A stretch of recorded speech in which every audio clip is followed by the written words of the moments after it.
Home Remedies presents Magic Cracked Heels Home Remedy. Eliminate cracked heels and get white and smooth feet. Do this easy home remedy with potato and lemon to get rid of cracked heels in just 5 days.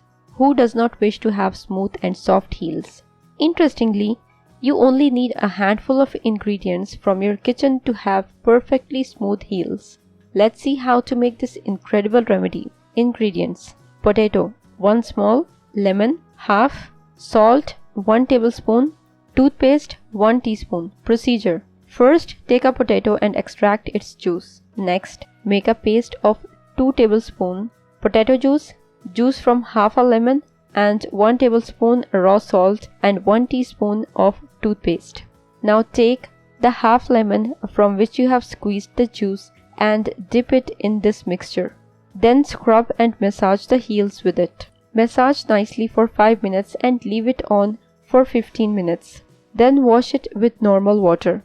Do this daily for fast results. If you liked the video, hit that like button to give it more value and share it on your social networks to let others benefit from it too. Thanks for watching. Goodbye.